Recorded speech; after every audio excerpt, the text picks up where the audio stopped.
Vou dar então início a mais uma das nossas sessões de webinar. Hoje temos a professora Naira Martins. A professora Naira Martins está cá em Portugal.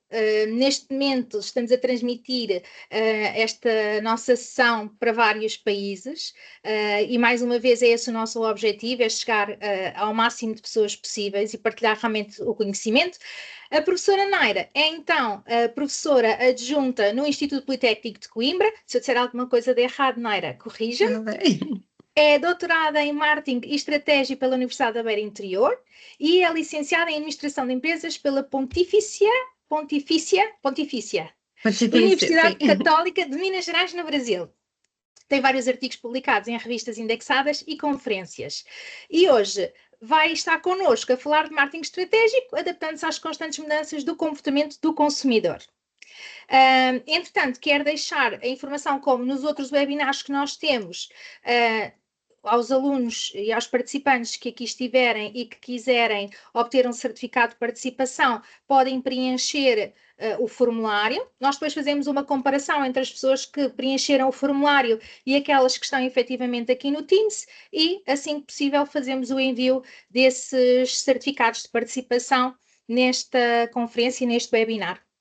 Eu, entretanto, depois também deixo o link para quem não conseguir usar o QR Code aqui no chat e também não vou roubar aqui mais tempo à Naira e vou-lhe passar a palavra, agradecer-lhe mais uma vez, já agradecemos em off, mas para ficar registado, agradecer por ter aceito o meu convite para estar aqui hoje connosco e partilhar o seu conhecimento. Obrigada, Naira. Ok, olá, boa tarde a todos.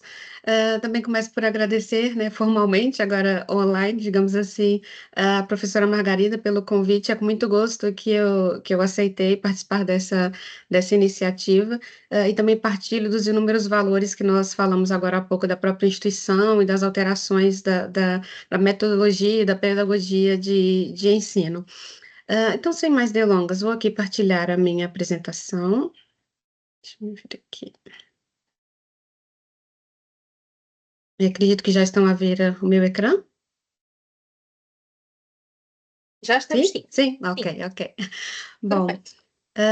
então, como a professora Margarida disse, né, o tema que eu escolhi abordar durante esses minutos que estaremos aqui é com foco no marketing estratégico e como que esse planeamento pode ajudar as instituições a conseguirem acompanhar as alterações de comportamento do consumidor. Então, coloquei aqui uma apresentação sucinta. Meu nome é Naira Martins, eu tenho 37 anos, eu sou brasileira, mas também já tenho a nacionalidade portuguesa. Cheguei aqui em Portugal em 2014 para tirar o doutoramento em marketing e estratégia. O objetivo inicial era concluir o doutoramento em 3 anos e voltar para o Brasil. Passados 3 anos, não tinha acontecido nenhuma coisa nem outra, né? Só fui terminar o curso em 2019. E a vida já tinha dado assim um 360 graus na vertente totalmente Brasil, Brasil para passeio e férias, e Portugal a nível de lar, digamos assim. Atualmente sou docente no Ensino Superior Politécnico, sou professora adjunta convidada na Escola Superior de Tecnologia e Gestão, que fica em Oliveira do Hospital, e eu moro em Matosinhos, no Porto. Então, quem conhece um pouquinho, ou mesmo quem não conhece, são 185 quilômetros de distância.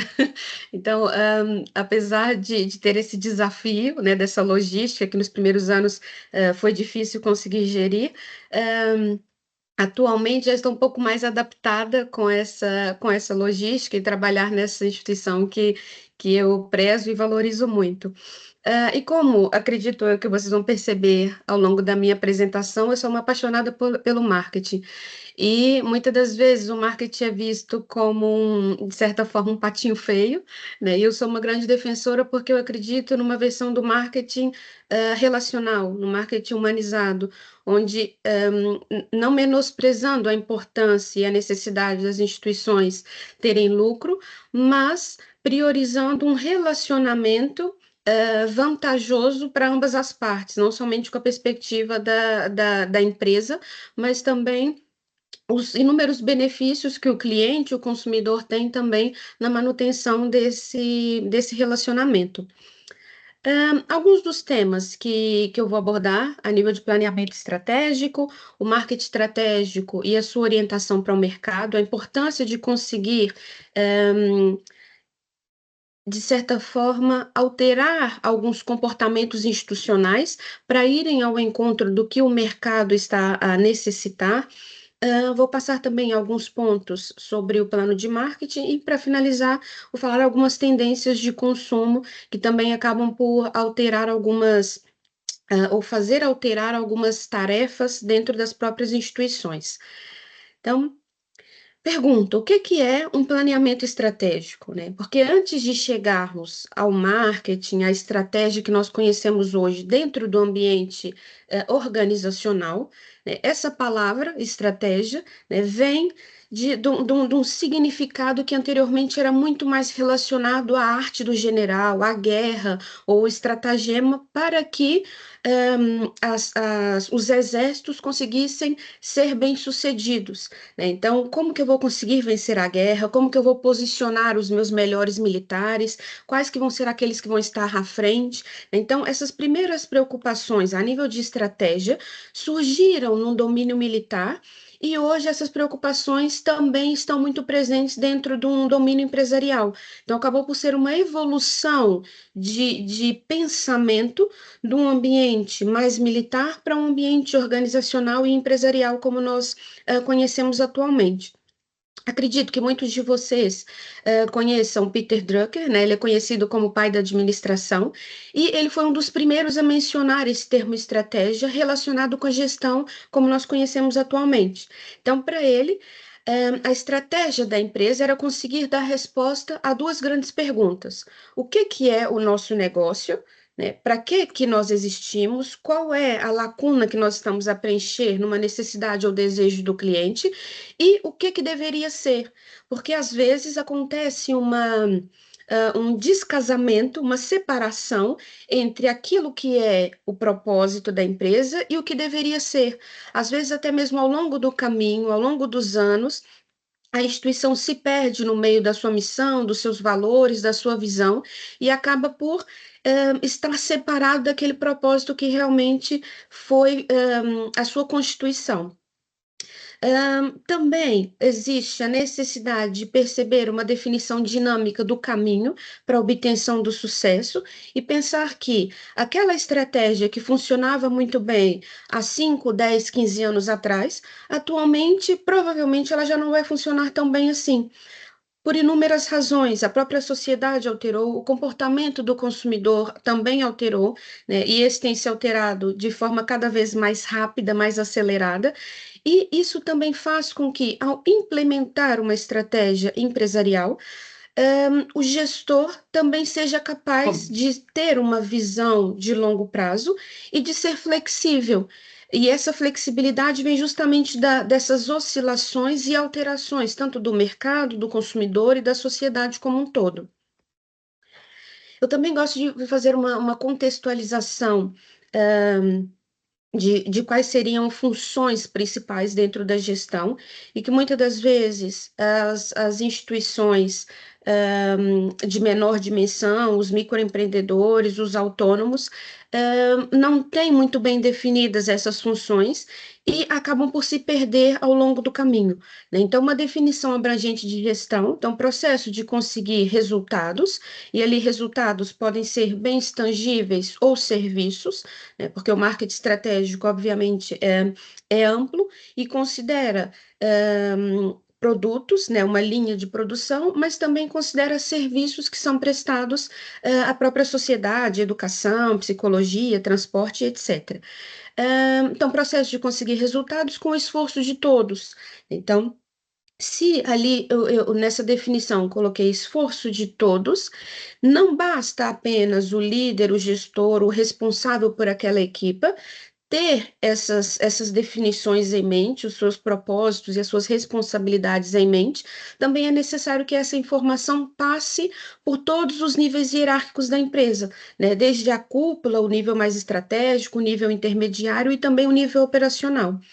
Então, para gerir ou para conseguir definir alguns passos a nível de gestão, né, para já nem estou falar de gestão estratégica, a gestão mais crua, digamos assim, é preciso ter a função de planeamento, que é determinar o que deve ser feito e como fazer, né? Isso para evitar aquela situação que às vezes nós conhecemos de somente apagar os fogos, né? Não ter pensamento ou postura proativa de tentar antever situações que possam acontecer que vão gerar esses fogos.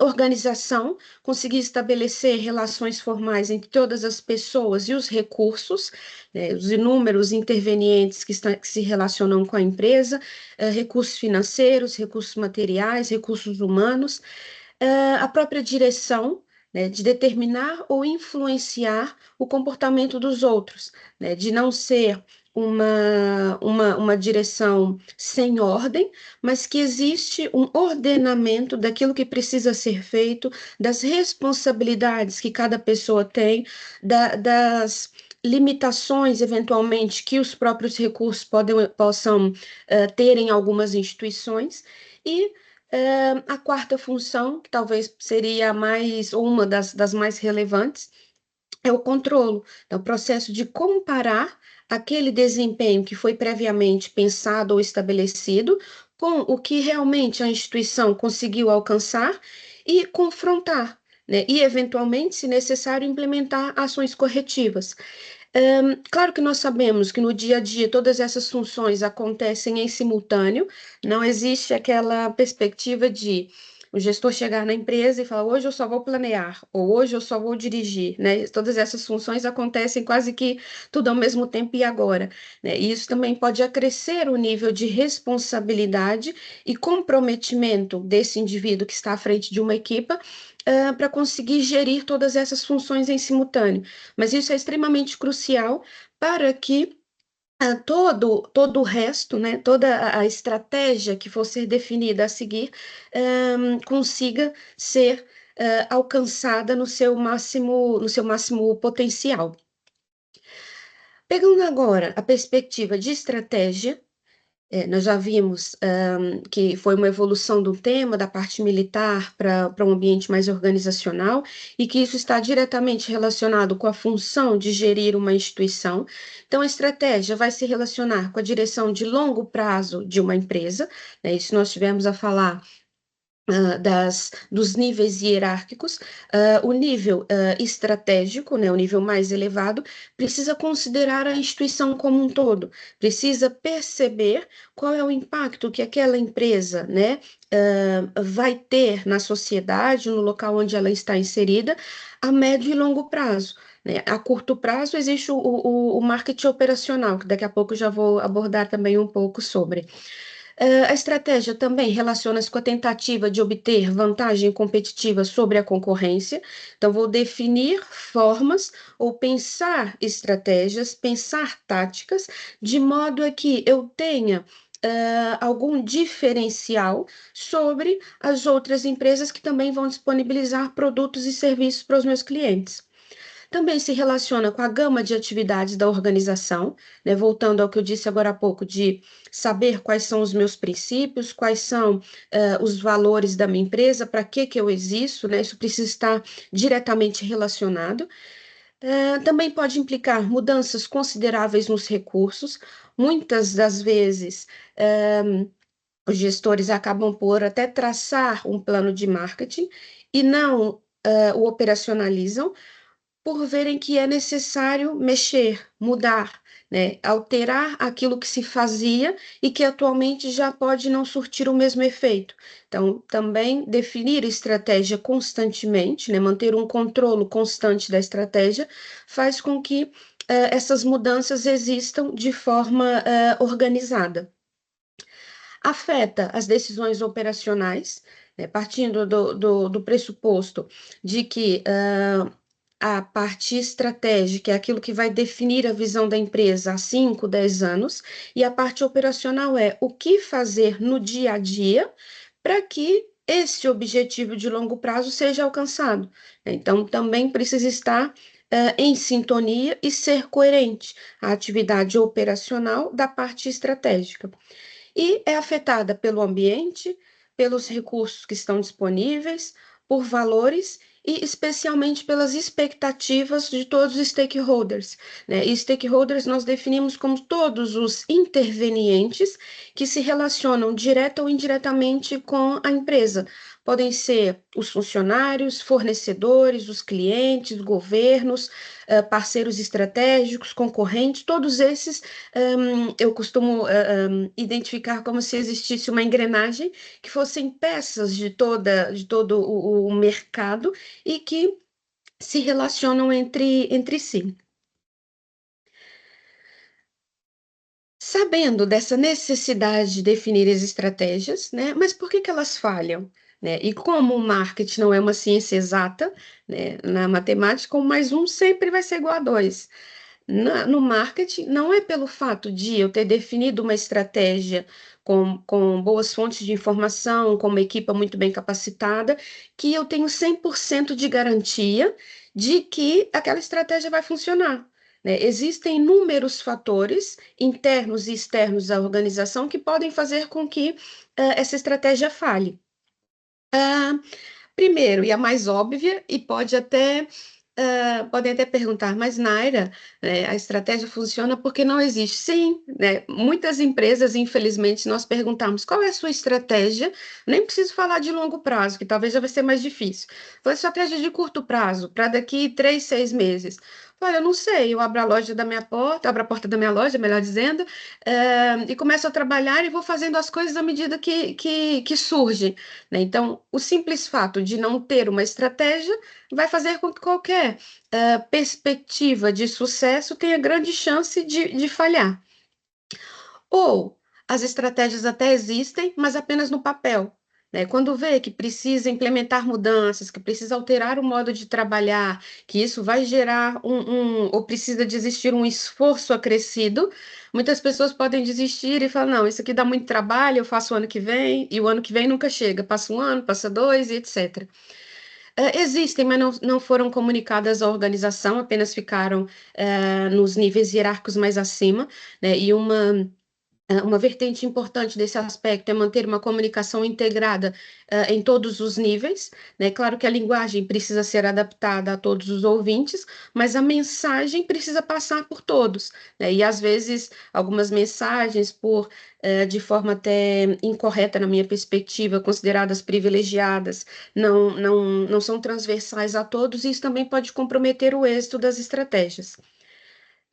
Existem desajustamentos entre o que se pretende fazer e as competências essenciais que a instituição existe, né? Se, vamos imaginar na vertente de recursos humanos, se eu não tenho uma equipa motivada, ou não tenho uma equipa com as habilitações necessárias, por melhor que seja a minha estratégia, na operacionalização dela, a equipa não vai estar capacitada para. Então, também é necessário existir um ajustamento entre o que se pretende fazer e as próprias competências e capacidades da instituição. Falta de motivação para a concretização das mesmas, e isso pode também ser influenciado por diversos motivos. Falta de transposição para objetivos que são claros, concretos e mensuráveis, né? Às vezes os objetivos ficam ou são muito utópicos e não se consegue explicar de forma clara e objetiva o que se espera das pessoas, né? E trabalhar sem objetivo, voltando no tópico da gestão, do aspecto do controle, isso gera também uma grande dificuldade. Como eu vou controlar algo que eu não consigo mensurar? Então, definir objetivos mensuráveis e claros também compromete o êxito das estratégias. Falta de definição de responsabilidades, né? Ah, é fulano que vai fazer, ou é ciclano, é meu chefe, é meu colega, né? Se eu não defino, né? Se não tiver aquele senso um senso comum de responsabilidade, ninguém falou que era a Naira que tinha que fazer, eu achei que era o fulano, então eu deixei. Né? Então, definir responsabilidades também pode fazer com que as estratégias tenham essa possibilidade de sucesso. Falta de coordenação daquelas funções de gestão que eu disse agora há pouco, situações imprevistas que se sobrepõem ao planeado, né? E muitas das vezes esse é o ponto que mais acontece. Aspectos econômicos, políticos, aspectos ambientais que podem influenciar as estratégias que foram definidas, a própria resistência à mudança, né? Que nós sabemos que a nível cultural, esse é um aspecto mais difícil de ser alterado, né, de alterar a forma como as pessoas trabalham, né, e essa resistência também pode impedir com que elas estejam motivadas para executar novas tarefas ou estarem alinhadas com a estratégia. E a própria falta de compreensão ou de comunicação, ou não ter uma comunicação que é clara. Então, aqui coloquei alguns, né, inúmeros motivos pelos quais as estratégias falham. Também está relacionada, ou estão relacionadas inúmeras características às decisões estratégicas. Ter um senso crítico, né, conseguir receber críticas que sejam construtivas sem ir abaixo, uma interdependência sistêmica, os inúmeros departamentos, os inúmeros stakeholders que eu falei agora há pouco, precisam trabalhar em conjunto para que as estratégias funcionem.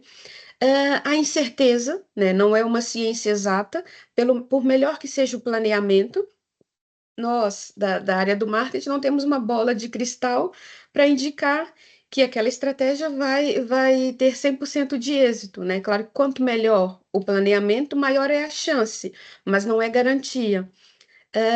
O risco também está intrinsecamente associado à decisão estratégica, por considerar perspectivas de longo prazo, né? E quanto mais para frente, mais difícil é de definir com uma maior precisão aquilo que pode acontecer. É necessária a criatividade de pensar fora da caixa, e já quem diga que caixa, né? Como se já nem existisse. Então, tentar perceber formas diferentes, de trabalhar, de ir ao encontro do que o meu consumidor deseja, de manter e reter os meus próprios colaboradores, a iniciativa, né, de perceber que é necessário inovar, implementar novas ferramentas, fazer diversos ajustamentos, acompanhar tendências do mercado que podem fazer com que as decisões estratégicas precisem ser revistas, e o conflito. Eu costumo dizer que o conflito é inevitável, mas um conflito ele pode ser algo construtivo, né? Justamente por existirem inúmeros intervenientes que se relacionam com objetivos pessoais diferentes, né? E é necessário encontrar um meio termo para que os objetivos individuais e os coletivos, os organizacionais, estejam casados, né? Então, aqui tem algumas dessas características que o responsável por fazer todo esse planeamento estratégico também precisa, em princípio, ter. Então, o que seria o marketing estratégico? E qual é a importância de orientar a empresa para o mercado? Então, definição. O marketing estratégico é a abordagem do marketing focada a médio e longo prazo. Consiste no estudo, desenvolvimento e implementação de ações que não se limitam somente às demandas atuais, né? É necessário ter uma visão de futuro e buscar atender desejos e necessidades do meu consumidor, né? Nós podemos definir as necessidades como aquilo que é transversal a todos os seres humanos, por exemplo. Nós temos necessidade de alimentação. Agora, se para saciar essa minha necessidade eu vou comer um pão biju ou eu vou no restaurante com estrela Michelin, aí já entra o desejo e a influência que os profissionais de marketing fazem. Então, é preciso pensar nessas duas perspectivas, das necessidades e desejos, e como que a estratégia pode fazer com que a instituição tire o melhor partido disso. O marketing operacional executa as ações que foram planeadas pelo marketing estratégico, né? Então, diariamente, semanalmente, tarefas e ações precisam ser concluídas para que a médio e longo prazo esse objetivo seja alcançado. Observando, né, essa necessidade de adaptar a minha instituição, adaptar os meus produtos, os meus serviços, aquilo que o mercado demanda, aquilo que o meu cliente deseja, é inevitável nós não considerarmos as gerações, né? E aqui, essa minha referência é de Kotler, de 2021, e ressalto também que, dependendo da referência, né, que vocês observarem, pode existir uma dilação dessas décadas, desses anos, de uns 2, 3 anos para cima ou para baixo, mas eu gosto muito dessa vertente, dessa definição de Kotler. Nós sabemos da evolução, né, das gerações, os baby boomers, que eram uma definição de uma potência econômica em envelhecimento. A seguir, a geração D, né, aqueles filhos do meio, que ainda tinham marcas muito estabelecidas, porque sim, né, para já ainda não existia uma grande necessidade de experiência, de personalização no atendimento, personalização do dia a dia, do relacionamento daquele cliente com a empresa, a partir da geração Y, né, dos millennials, que já vem a ser a geração dos porquês, como Kotler define, já passou também a existir uma maior preocupação por parte das instituições de promoverem experiências, de, mesmo na compra de um produto tangível, por exemplo, vou comprar uma sapatilha, né, eu posso transformar essa compra numa experiência positiva para o meu cliente, do modo como ele é recebido quando chega no meu estabelecimento, no atendimento personalizado que o meu colaborador está disposto a dar, nos dados que, com autorização, eu posso recolher desse cliente para posteriormente serem tratados no CRM, né, de dar miminhos do aniversário e etc. Outras formas de cativar esse consumidor que já existe, ou melhor dizendo, já tem uma sobrecarga de empresas que também podem saciar essas suas necessidades e desejos, justamente pela globalização, né? Essa facilidade de não gostei de um produto daqui dessa região X, facilmente eu consigo comprar um produto do outro lado do mundo.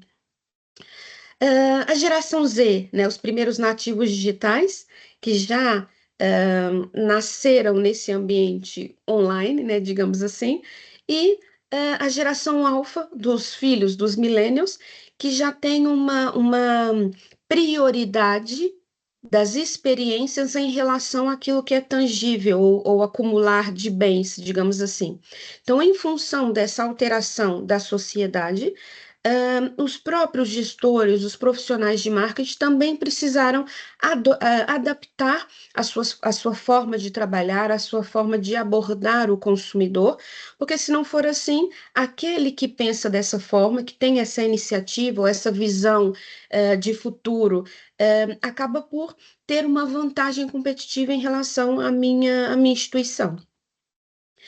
Nessa evolução do marketing, né, atualmente nós já estamos no marketing 6.0, mas pegando, né, no início dos anos 50, que é definido como marketing 1.0, que apenas era uma perspectiva de produto, né, de uma cultura de consumismo, fazer produtos perfeitos que vão produzir o maior valor possível. O foco era apenas na gestão. Naira, Sim, sim, Naira, peço desculpa interromper, ok. mas houve aqui uma pessoa que começou a partilhar o ecrã e nós deixámos de Ah, ok, ver o seu. Se ok. puder só voltar a partilhar, peço desculpa Sim, sim, não interromper a tem sua mal. Não apresentação. tem mal. Aqui, agora voltou? Ou ainda não? Ainda não. Deixa eu ver aqui, deixa eu voltar aqui no Eu vou Teams. pedir ao Gervásio, que deixe de partilhar o ecrã. Deixa eu ver. Obrigada. Já estamos no Danaira. Ok. Ok. Obrigada. Oh, nada. Ok. E desculpa a Não interrupção. tem mal, não tem mal. Então, se nós observarmos no início dos anos 50, o foco era em produzir um produto que fosse perfeito para uma mentalidade de que todo cliente consome o mesmo produto, né? E nessa época houve a criação do market mix, né, que nós conhecemos até hoje e que funciona e que precisa ser pensado a nível da definição dos 4 P's, do produto, do preço, da distribuição, da promoção, mas ainda não existia uma mínima preocupação com a vertente de relacionamento, ou com a vertente, ou com a necessidade de estabelecer qualquer tipo de relacionamento com o consumidor. No Market 2.0, meados dos anos 60, 70, né, considerando a recessão do início dos anos 80, que levou a um decréscimo do poder de compra dos consumidores, né, que nem todos já tinham a possibilidade de adquirir aqueles produtos perfeitos, né, já precisou se repensar a nível de segmentação, né, dentro de toda a parcela da sociedade, quais ou quem poderia comprar aquele tipo de produto ou um outro tipo de produto. A mentalidade alterou-se de um produto que era perfeito para todos, para produtos para atender necessidades e desejos do consumidor, né? E começou-se então a pensar na necessidade de estabelecer relacionamento de longo prazo com o cliente. Se não existe um único produto que é perfeito, se o meu cliente passa a exigir mais em função de uma diminuição do seu poder de compra, do seu poder de aquisição, eu preciso manter um relacionamento com aquele cliente, atender essa sua necessidade, para que ao longo dos anos ele continue a comprar da minha instituição. No Market 3.0, denominado como centrado no ser humano, já no final dos anos 2000, devido a inúmeros escândalos financeiros que aconteceram nessa época, as pessoas passaram a ter um baixo nível de confiança nas empresas que eram focadas exclusivamente no lucro, né? Isso afetou a credibilidade. Eu também não é um conto de fadas, né? Claro que as instituições existem para ter lucro, que de outra forma não seria viável, né? Excluindo as organizações do terceiro setor, né? Ah, mas esse lucro não precisa ser alcançado e conseguido a todo custo, né? Às vezes eu posso, num primeiro momento, ter um lucro reduzido, porque a longo prazo aquele cliente vai ser mais rentável. Então, houve então a necessidade de criação de produtos e serviços com impactos positivos na sociedade e no meio ambiente. Também começou a vir uma vertente maior de uma preocupação, de uma responsabilidade socioambiental. E as empresas, em função disso, passaram a incorporar práticas de marketing que sejam éticas e que sejam socialmente responsáveis os seus modelos de negócio. O Market 4.0, né, o tradicional para o digital, aqui o grande salto foi passar então para uma economia digital e a ascensão da internet móvel, né, de uma massificação, digamos assim, do acesso à internet, do comércio eletrônico. E nesse momento, os profissionais de marketing precisaram se adaptar àquilo que nós chamamos de presença omnicanal ou omnicanalidade. O que vem a ser isso? Considerando todas as possibilidades que as empresas têm de chegar ao consumidor, né, o cenário mais ideal seria esse último, trabalhar na omnicanalidade ou omnichannel. No single channel ou no canal único, é aquela situação que a empresa, por exemplo, só disponibiliza ou a loja física ou o contato por e-mail, né? Não tem uma diversidade de canais de comunicação que o cliente pode aceder. Na multicanalidade, que é o segundo aspecto, a empresa disponibiliza mais do que um canal, mas eles não estão interligados. É aquela situação, muitas das vezes, constrangedoras, dentro da minha perspectiva, de, por exemplo, comprei um produto numa loja e eu quero fazer a devolução, mas queria ir no correio aqui da minha casa. Falou, não, se a compra foi feita na loja, a devolução tem que ser feita na loja. Ou se a compra foi feita online, tem que ser feita também pelo canal online, né? Existem muitos canais, mas eles não estão interligados, e isso compromete a experiência que o cliente tem. O cross-channel, né, o canal cruzado, já é um avanço, uma melhoria, mas ainda não está totalmente interligado. Ainda existem algumas fragilidades, alguns canais que não funcionam tão bem. Então, por isso, o omnicanal, que eu vou disponibilizar diversos meios de comunicação para o meu cliente, mas que eles estão totalmente interligados. Então, eu vou possibilitar uma experiência muito mais linear, muito mais confortável para o meu consumidor. Claro também que essa omnicanalidade vai exigir muito mais da própria empresa, né? Que os recursos trabalhem em conjunto, aquela engrenagem que eu falei agora há pouco, que a nível de comunicação dos dados também exista uma acessibilidade dentro da própria empresa, para que o cliente consiga ter, por exemplo, o seu histórico de compras, quer seja numa comunicação por e-mail, pessoalmente na loja, por carta, por chat, o que for. Então, em função dessa alteração de comportamento, essa omnicanalidade faz com que o consumidor tenha uma experiência mais agradável e isso beneficia a nível de relacionamento. O marketing 5.0, né, tecnologia para a humanidade. Aqui já existem mudanças positivas, né? O objetivo era trazer mudanças positivas através da tecnologia para melhorar a qualidade de vida das pessoas, né? Alexa, ou, por exemplo, frigoríficos com ecrãs e que possibilita, se eu estou na rua, conseguir saber, por exemplo, se tem ovo no meu frigorífico, né? Então, a implementação de tecnologias para fazer com que o consumidor tem uma qualidade de vida melhor. Houve também um impulsionar mais do desenvolvimento tecnológico em todos os aspectos da vida humana, de incluir tecnologias em basicamente todas as nossas tarefas. Os profissionais de marketing tiveram que continuar a adotar novas tecnologias para melhorar essa vertente da qualidade de vida, e nesse ponto, o Kotler diz que há uma junção do marketing 3.0, que era centrado no humano, com o 4.0, a questão de impulsionar o tecnológico, né? Então, impulsionar o tecnológico para a vertente humana, ou para facilitar a vida desses meus consumidores.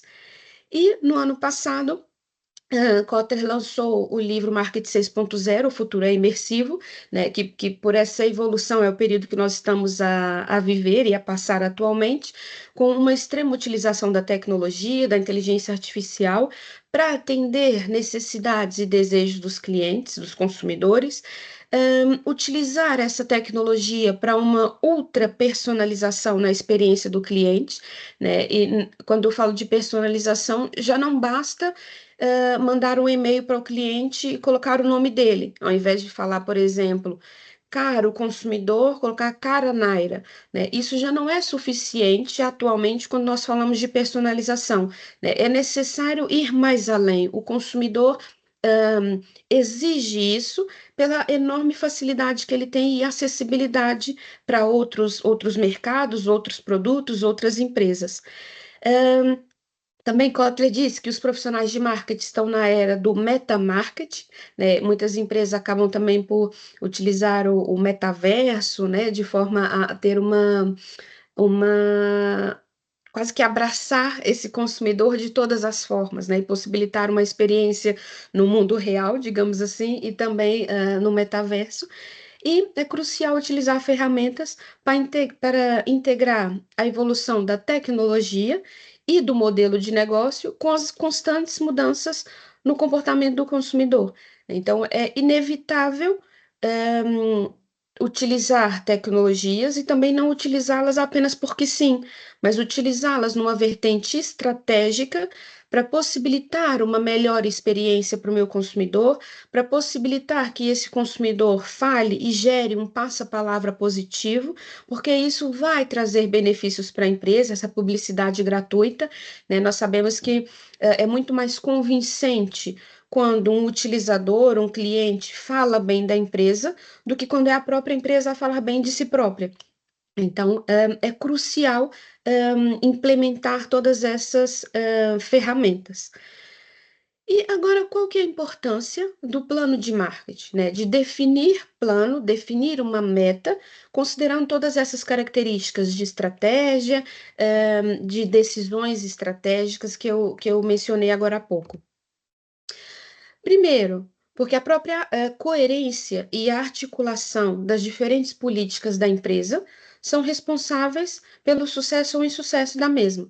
Então, internamente, ao ter um script, né, um roteiro, algo que vai dar um norte para os intervenientes da empresa, para os colaboradores, os gestores, etc., isso vai fazer com que aquela estratégia não fique apenas no papel, né, que todos saibam o que deve ser feito, quando deve ser feito, por quem deve ser feito, e por isso o plano de marketing acaba por assumir um papel de extrema importância, visando a antecipação de cenários, né, de evitar, de certa forma, ser pego de surpresa em relação àquilo que pode ser previsto, né? Não estou a falar de uma pandemia, de uma catástrofe ambiental que ah, ah, pode pegar todos de surpresa, né? Mas daquilo que pode ser antecipado, o plano de marketing auxilia, formalização e articulação das principais decisões também que vão ser tomadas. Então, é um benefício definir um plano e, consequentemente, colocá-lo em prática posteriormente. Então, no plano de marketing, ele acaba por ser composto por algumas etapas, né? A seguir, eu vou falar de 5 etapas que vão estar ilustradas a partir dessa imagem. Fazer uma análise da situação, um diagnóstico, conhecer o meu público-alvo, conhecer características desse meu cliente, que altera a sua preferência de uma forma super constante, definir objetivos, definir estratégias e táticas, né, a parte estratégica de longo prazo e táticas operacionais de curto prazo, e também pensar no impacto que isso tem a nível financeiro. Qual é o orçamento que eu tenho para implementar? E, obviamente, depois da implementação desse plano, né, os sócios vão querer o retorno sobre o investimento, né? Então, não é fazer simplesmente por fazer, né, mas analisar todo esse plano de modo que minimize as chances de insucesso para que o retorno também chegue e possa novamente ser reinvestido dentro da instituição. Então, eu separei, defini, de certa forma, 5 etapas, né, do diagnóstico, objetivos, opções estratégicas, plano operacional e o plano de ação. Nessa primeira etapa, numa análise que é necessária ser feita, tanto do mercado, da concorrência e da empresa, né, onde, por exemplo, a análise Pestel, as 5 forças de Porter, a análise SWOT, são ferramentas extremamente importantes nessa fase e que não requerem um grande investimento financeiro, né? Nesse momento é necessário queimar neurônios e definir quais que são os tópicos que essas ferramentas exigem e estruturar isso para a minha instituição. Para conhecer o mercado e a própria concorrência, pesquisar como é que está o cenário global, né, do setor têxtil ou do setor de alimentos, quais que são as tendências para o futuro, né? Existem inúmeros relatórios que saem semestralmente ou anualmente com investigações que são feitas. No final da minha apresentação, vou falar de uma tendência de uma consultora em específico, mas existem inúmeras outras.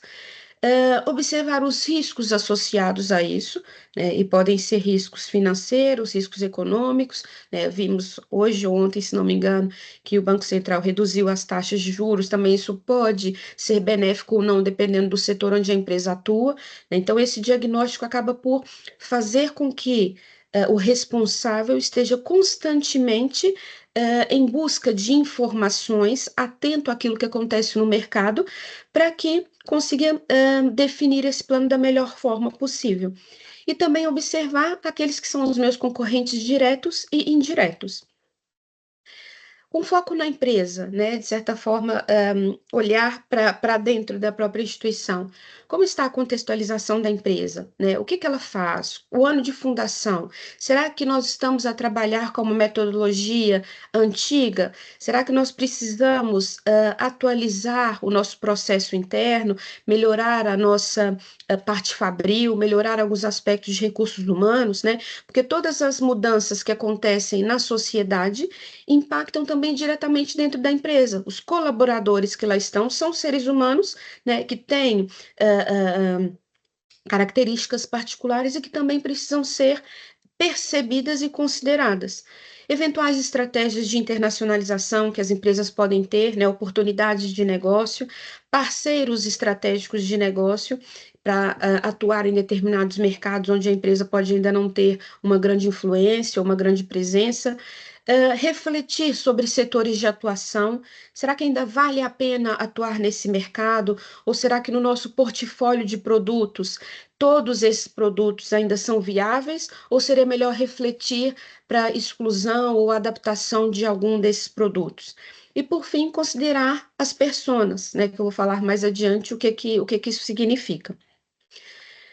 Só para explicar a nível figurativo, não vou passar muito de forma muito demorada sobre esses temas. No final da apresentação também coloquei o meu contato para quem quiser continuar a conversar sobre isso.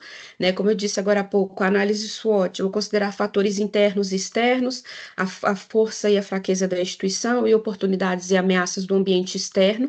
Isso pode parecer simples, mas quando se investe tempo para construir uma análise SWOT coerente e, posteriormente, a SWOT dinâmica ou a análise, a matriz estratégica, acaba por cruzar todos esses fatores e impulsionar determinadas estratégias ofensivas, defensivas, de reestruturação que a empresa pode ter. Também as outras duas ferramentas dentro do marketing, né? Análise Pestel ou as 5 forças de Porter, que consideram variáveis legais, ecológicas ou ambientais, dependendo da tradução que se tem acesso, variáveis tecnológicas, socioculturais, econômicas e políticas. Todas essas características do ambiente geral impactam as estratégias das empresas. Muitas ou algumas delas podem acontecer sem prévio aviso, mas algumas é possível planear ao longo do tempo. Vamos imaginar que, se nós estivéssemos a falar de uma empresa do setor farmacêutico, e tem uma nova legislação da União Europeia que, a partir de 2027, um determinado composto não vai poder mais ser utilizado num produto. Isso é uma variável legal que vai impactar diretamente o nosso negócio. Então, é necessário e quase que mandatório refletir sobre como essa variável legal vai comprometer a nossa estratégia, né? E já de antemão tentar ver outras possibilidades de compostos, ver o que mais pode ser feito para que o nosso produto não seja excluído ou banido do mercado. E nas 5 forças de Porter são características do ambiente competitivo da empresa, aquele ambiente mais próximo, que considera a ameaça de novos concorrentes ou ameaça de produtos ou serviços substitutos e o poder negocial que os meus clientes ou os meus fornecedores têm. Né? É necessário pensar, e isso varia de contexto para contexto e de mercado para mercado. E o que vem a ser essa buyer persona que eu falei agora há pouco? É uma representação do cliente ideal, né? A necessidade de ultrapersonalização faz com que as empresas precisem definir características, interesses, aspectos psicológicos, como que as relações familiares ou amigáveis desse consumidor funcionam, e quanto mais específica a empresa for, melhor, porque vai ficar mais fácil entender como se comunicar com esse público, né? A questão de eu posso ter uma única mensagem, mas ela precisa ser adaptada para cada público que eu tenho, né? E definir todas essas características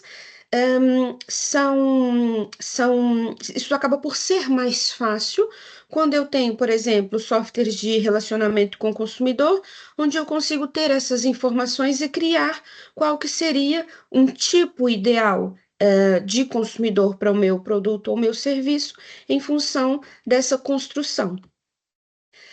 Definição dos objetivos, né, em termos de vendas, cotas de mercado, satisfação do cliente, lucro, a notoriedade, a reputação. Eu posso ter inúmeros objetivos, mas para o plano, quais que são os objetivos primordiais? Né? Com base neles que nós vamos trabalhar e definir todo o resto. Não esquecendo ou não menosprezando, né, que os objetivos precisam ter uma hierarquia, definição de prioridades, né, aquele apagar de fogos que eu falei logo no início da apresentação. Nas empresas acontecem inúmeras situações ao longo do dia, mas qual que é mais prioritário? Qual é mais crucial? Também os objetivos precisam ter consistência e harmonia, né? Por exemplo, não faz sentido eu anunciar que no segundo semestre eu vou expandir a nossa produção e, ao mesmo tempo, fazer uma demissão em massa, uma demissão coletiva, né? Não há harmonia entre aumentar a produção e reduzir colaboradores. Os objetivos também precisam ser mensuráveis, porque isso auxilia no controle, precisam ser calendarizáveis, né? Porque eu falo, eu preciso aumentar o lucro em X%. Falo, ok, mas se eu não falo que eu preciso aumentar nesse ano, ou nesse semestre, ou daqui 5 anos, as pessoas vão atuar achando que está tudo bem. E precisam ser realistas, eu falo que precisam ser difíceis, mas atingíveis. Se eu der objetivos que são impossíveis de serem alcançados, eles vão surtir o efeito totalmente o contrário, né? Falar, eu não vou ter a menor preocupação com esse objetivo, porque mesmo que eu fique 3 dias sem dormir, não consigo alcançar, né? Então, o fato do objetivo ser difícil não quer dizer que deva ser impossível de ser alcançado. E também dentro do marketing, né, um resumo que muito se fala sobre os objetivos SMART, serem específicos, mensuráveis, de serem atingíveis, realistas e relacionados com o tempo ou calendarizáveis. A terceira etapa, a definição das opções estratégicas, né? Então, eu já defini quais são os meus objetivos, já fiz uma análise do mercado, um diagnóstico, e já defini a minha buyer persona. Então, agora eu preciso definir essa estratégia de marketing, que é traçar qual que vai ser a jornada de compra do meu cliente, né? Porque cada uma dessas etapas, na descoberta, o reconhecimento, consideração e na decisão de compra em si, existem comunicações distintas que eu faço em cada uma dessas etapas, né? Eu costumo até relacionar. No primeiro momento, o cliente pode ser um total desconhecido e vai evoluir no seu relacionamento para um colega, para um amigo, para um parceiro, até se tornar um cliente embaixador, que é aquele que já não é influenciado apenas pelo preço, mas por outros aspectos. Ele tem um custo de mudança muito mais forte do que simplesmente o preço daquele produto ou daquele serviço que ele adquire. A quarta etapa já passa para o plano operacional, né, para o marketing mix, e aqui eu coloquei a distinção dos 4 P's, que é essa cor meio castanha, né, produto, preço, comunicação e distribuição, mas que quando nós estamos a falar de serviços, ainda acresce outros 3 P's. A importância das pessoas, das evidências físicas, né, das características do ambiente, qualidade dos materiais, se, por exemplo, os equipamentos são atualizados, se a infraestrutura é agradável e a relação dos processos. Pensando que os serviços, né, acontecem em simultâneo, a produção e o consumo, o processo é muito importante. Por exemplo, se eu estiver a falar de um salão de beleza e que eu tenho uma cliente que vai fazer um determinado procedimento no cabelo. O meu colaborador precisa saber que quando o cliente chegar, primeiro tem o passo A, o passo B, o passo C e o passo D para o cliente sair satisfeito. Ou para que aquela promessa que foi feita ao cliente seja cumprida na experiência do cliente do nosso estabelecimento.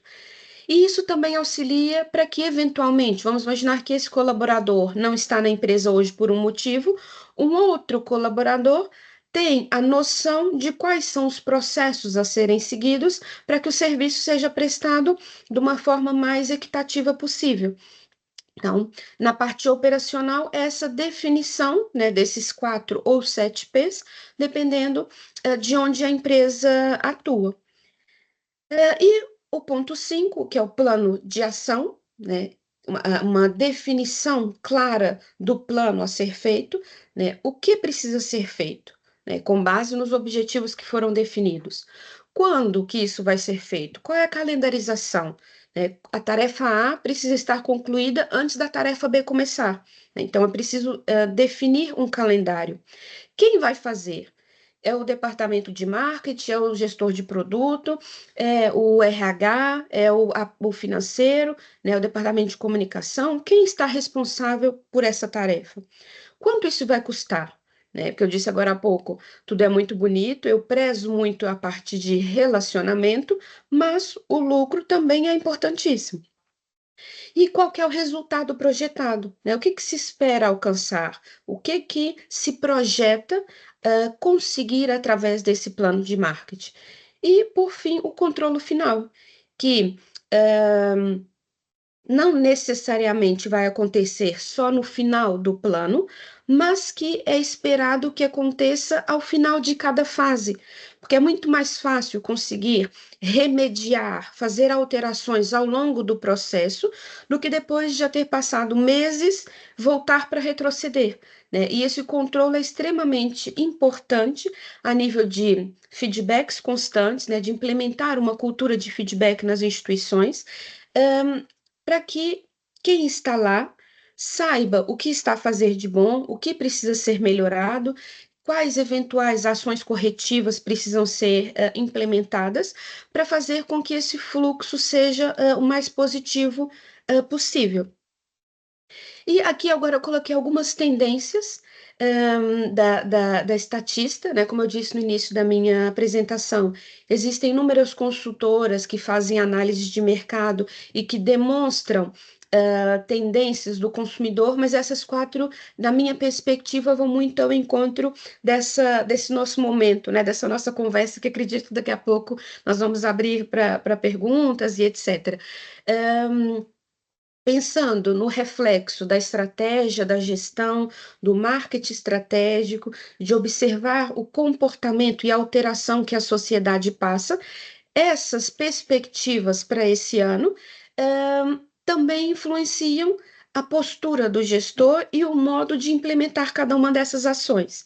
Então, de acordo com a estatista, a primeira grande tendência para esse ano, compras assistidas por inteligência artificial, né? Isso seja para encontrar as melhores ofertas, obter recomendações que sejam personalizadas de produtos. A inteligência artificial está a se tornar um assistente ideal para fazer essas compras mais informadas, mas voltando à minha crença pessoal e que também, enquanto profissional, né, e até no relatório da estatista também ficou comprovado de que, ok, realmente está a aumentar, né, a compra assistida com a inteligência artificial, mas o toque humano ainda é muito valorizado. É a parte da criatividade, do sentimento, né, do marketing emocional que muitos têm falado também. Para já, né, eu até assisti também o webinar na semana passada que tocou nesse aspecto da educação e da tecnologia, né? Para já as máquinas ainda não imitam emoções, não imitam a nossa criatividade, né? Então isso continua a ser muito valorizado. A segunda grande tendência, em busca pela lealdade, o que é que isso vem a ser?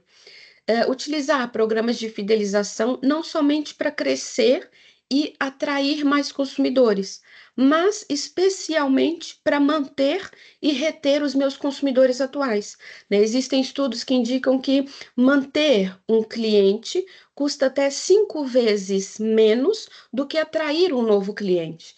Então, vale muito prezar pela manutenção desse relacionamento, né? Porque mais uma vez vem a ser benéfico para ambas as partes e, obviamente, também financeiramente para a própria instituição.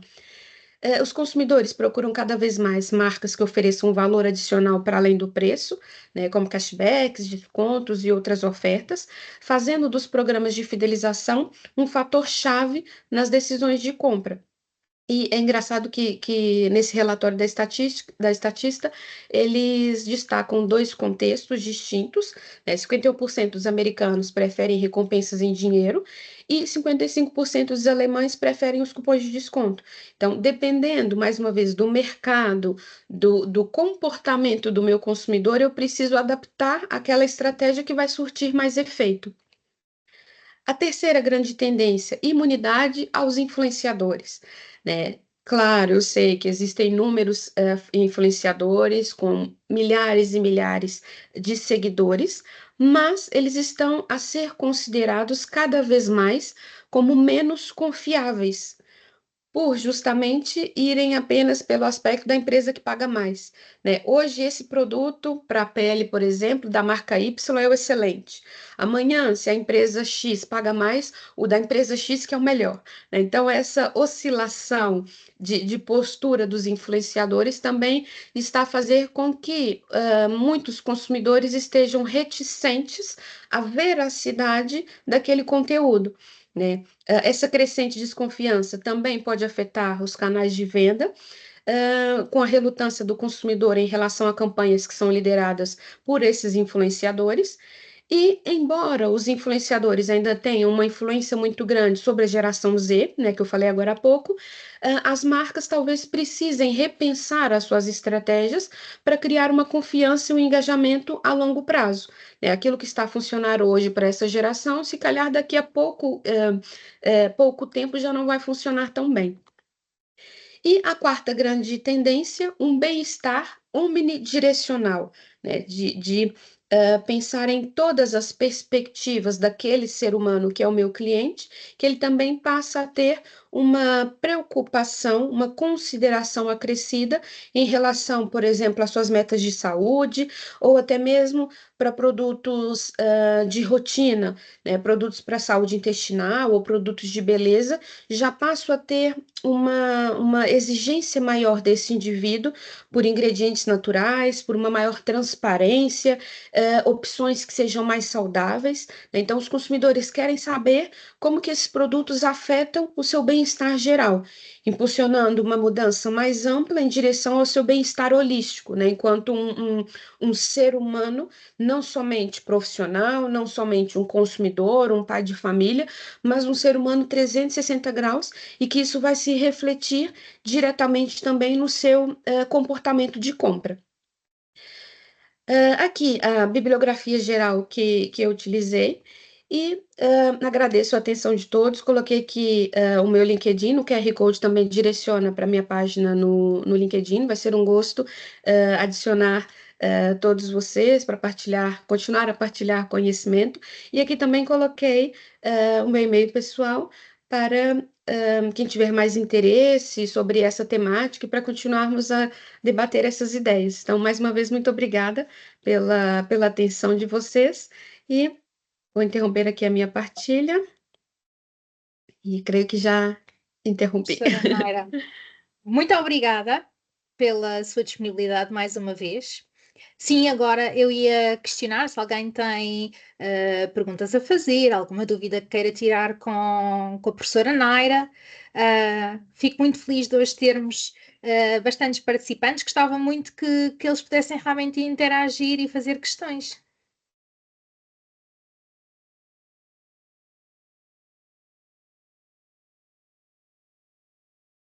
Está tudo muito tímido. Ninguém quer fazer questões. Eu, entretanto, vou só partilhar aqui depois o meu ecrã. Uhum. Mas gostava que algum participante. Maria do Céu, obrigada por estar cá. Não sei se quer colocar alguma questão.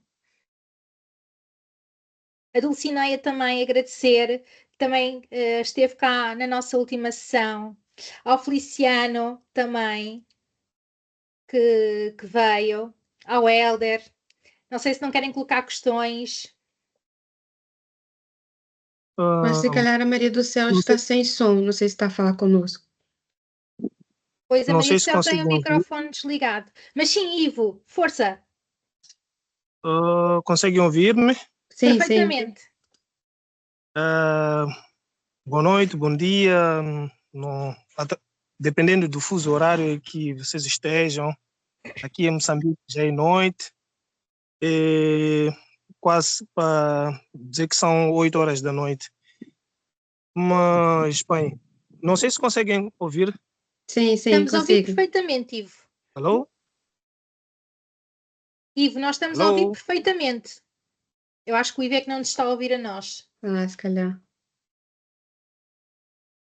Mas eu vou deixar Alô? aqui. Já comecei a ouvir. Já comecei a ouvir. Ok. Ok, certo. Eu acompanhei atentamente a apresentação da professora Naira, acredito que seja Sim, isso, né? sim.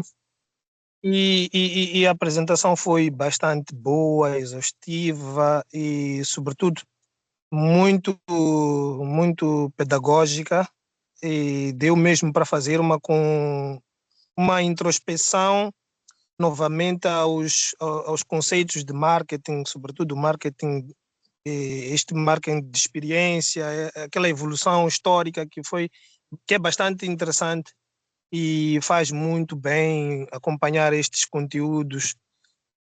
Eu gostava de deixar uma pergunta à professora, Sim. sobretudo olhando para o contexto dos países que estão em vias de desenvolvimento.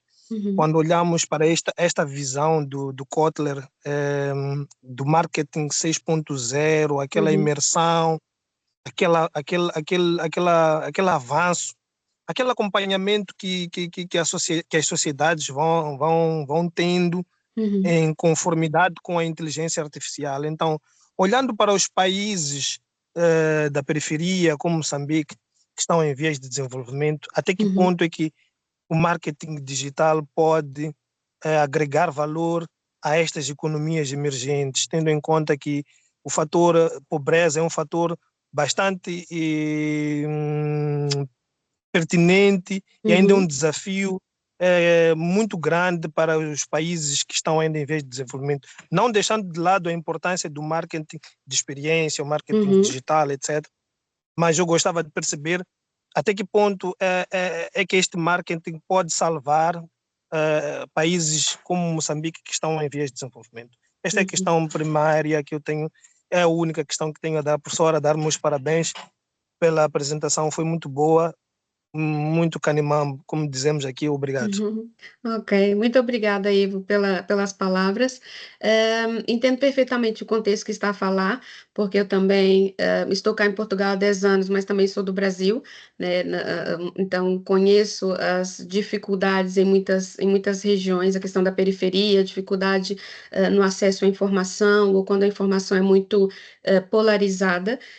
E eu acredito que para os gestores dessas localidades, existe a necessidade de repensar como eu vou continuar a chegar ao meu consumidor, porque mesmo na questão da periferia, ou com uma evolução talvez um pouco diferente dos países mais desenvolvidos, o consumidor também está mais atento, né? Eu falo, por exemplo, em questão de causa. No Brasil era, por exemplo, em algumas regiões, às vezes uma pessoa pode não ter alimento em casa, mas tinha o telemóvel de última geração.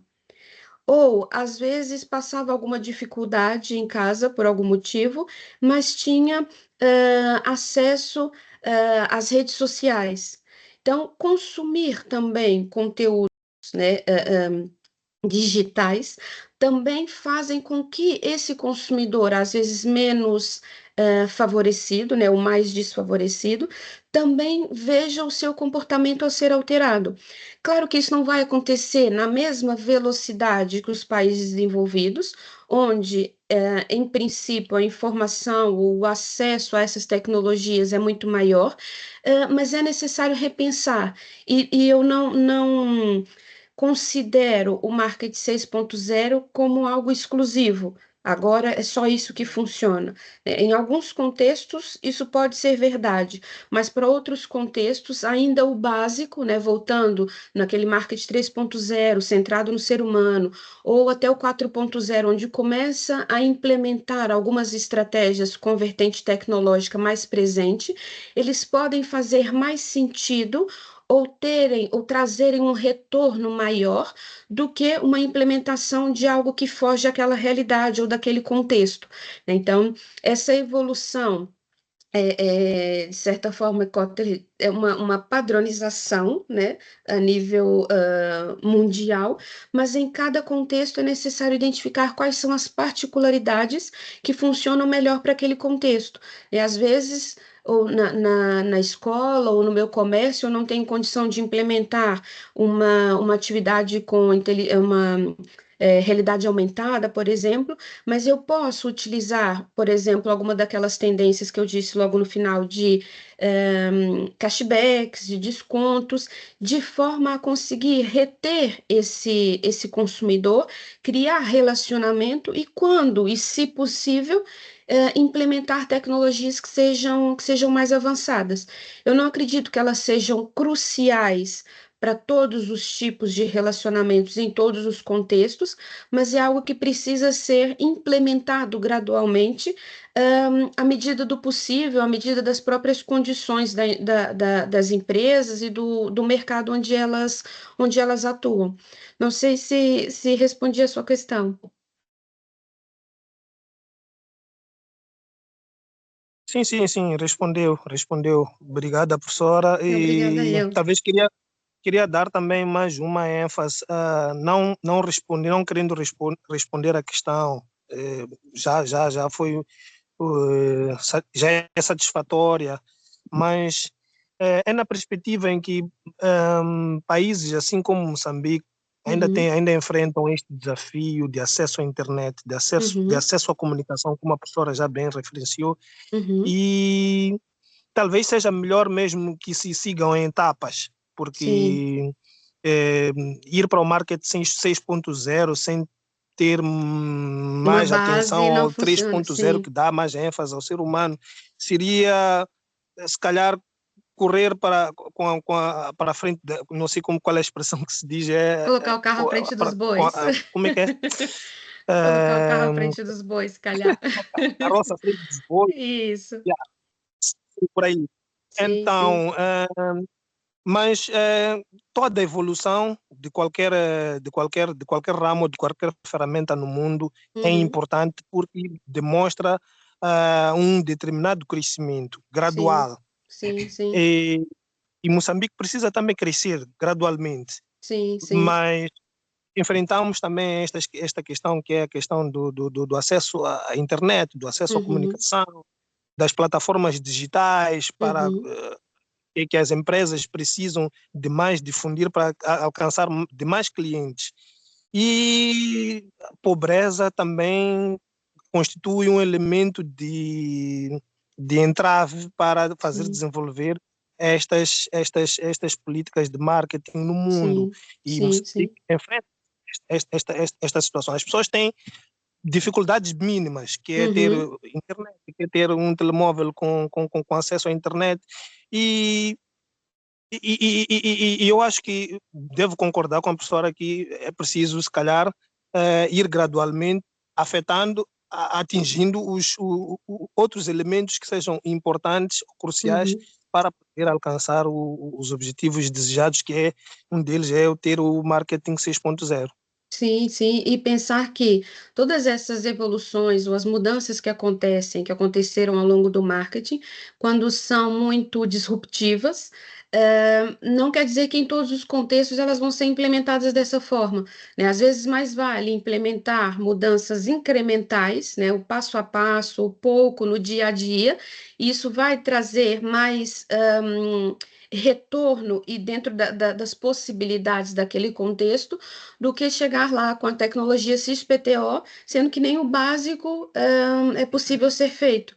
Então, às vezes, mais vale ir pelo básico muito bem feito do que tentar fazer uma alteração totalmente fora daquele contexto, que isso vai gerar inúmeros custos financeiros e provavelmente o retorno não vai ser conforme o esperado. Então, é ir por partes e tentar implementar aos poucos essas evoluções. Certo. E uma última coisa, professora, as comunicações orais, Uhum, sobretudo das comunidades, com base nas línguas nacionais, sobretudo falo uhum, mais dos dialetos, das línguas sim, regionais, uhum, têm sido muito importantes para difundir determinadas informações ou para uhum, alcançar determinados públicos-alvos. sim, Então, Eu acredito muito naquele ponto que a professora falou mesmo do marketing 3.0. Eu Uhum. acredito mesmo que para a nossa realidade talvez seja melhor ainda investir mais nas relações humanas. Sim, sim, sim. Obrigada, professora. Obrigada. Obrigada eu, Ivo. Obrigada. Agora vou passar Obrigado. a palavra ao Zefanias Manuel, que tem a mão no ar, para ele poder também fazer a questão dele. Boa noite. Boa Olá, boa noite. noite. Sim, para mim é a primeira vez que participo deste fórum. Muito bem-vindo. Sim, agradecer a oportunidade e uma explicação bem dada sobre os conteúdos do marketing. Mas também eu queria deixar algumas informações, isto porque para nós cá em Moçambique, a tecnologia é bem-vinda, sim, mas a nossa realidade, o nosso mercado não está tão desenvolvido ou tão disponível para seguir a velocidade que a tecnologia ou as tendências estão a usar. Uhum. Isto porque, mesmo quando verificamos nas nossas comunidades, mesmo aqueles que têm acesso à internet, nem sempre têm a qualidade desejada para desenvolver serviços ou Uhum. prestar serviços de forma qualitativa. No entanto, é aquilo que se diz: se nós queremos crescer, não podemos ter medo das novidades ou ter medo das Exatamente. tendências. No entanto, vamos abraçando isso com alguns receios, porque temos que abraçar uma parte do público que está a seguir a tecnologia. No entanto, temos que Uhum. saber, enquanto fazemos isso, podemos estar a perder algumas pessoas que não têm acesso à tecnologia ou Uhum. não têm acesso à tecnologia com qualidade. Sim. No entanto, a combinação dos aspectos, como estava a falar o colega que me antecedeu, pode ser uma mais-valia, porque ganhamos nas duas partes e caminhamos juntos para o crescimento das nossas empresas e alcançamos o público máximo dos nossos consumidores. E muito obrigado. Não teria uma Bem, questão agora para colocar. ok, obrigada. Só um comentário. Obrigada pelo comentário. E concordo. E é importante percebermos que, quando eu falei também, por exemplo, da jornada de compra do cliente, né, cada cliente vai estar numa fase distinta, né? Então, isso também acresce a nível de responsabilidade de quem está à frente da instituição, de conseguir atender as diversas características ou as diferenças que esses consumidores possam ter, né? Uns que já estão mais familiarizados com a tecnologia, outros que têm a tecnologia, mas não funciona muito bem, ou outros que não têm a tecnologia de todo, né? E a questão da omnicanalidade também auxilia nisso. Aqueles que têm uma boa presença digital vão poder ter uma proximidade com a nossa empresa, mas aqueles também que não têm essa possibilidade ou essa familiaridade também têm a vertente offline. Então, todas essas possibilidades precisam também ser ajustadas àquele contexto onde a empresa está e aos diversos, as diversas buyer personas que as empresas têm. Obrigada. Ok, obrigado. E agora vou passar a palavra ao Jorge, que também tem a mão no ar. Boa noite, Boa Olá, boa noite. noite. muito obrigado pela oportunidade de cá estar. Aproveitei bastante da explicação da professora, que foi muito, mas muito boa, e é a segunda vez que eu participo deste fórum. Estou a gostar muito, estou a aprender muito. Olha, eu estive a observar as questões expostas aqui pela professora e surgiu-me um pensamento que, se calhar, depende do público-alvo definido pela, pela, pela empresa, para a empresa, né? Porque mesmo dentro deste país, eu acredito que a pobreza é um assunto muito devastador em termos de Uhum. evolução, mas eu quero acreditar que, dependendo daquilo que é o público segmentado para esta empresa, pode-se Uhum. aplicar uma ou outra estratégia de marketing. Uhum. Uhum. Se eu pretendo atingir um público menos desenvolvido, que menos sabe sobre a tecnologia, geralmente eu poderia usar uma estratégia, mas se quero atingir um público um pouco mais avançado em termos Uhum. tecnológicos Isso, se eu tenho o público segmentado, geralmente vou ter que escolher uma outra estratégia diferente daquela que eu ia aplicar se, por exemplo, fosse para trabalhar com um público que não entende muito sobre tecnologias. Eu penso que devemos olhar desta maneira, não descartando também a possibilidade que os colegas tiveram a colocar aqui, mas olhando para a parte da segmentação, do tipo de cliente com quem eu quero trabalhar, eu acho que é onde eu posso definir qual tipo de estratégia eu devo usar. Eu penso desta forma. Sim, sim. Muito obrigada, Jorge, pelo comentário.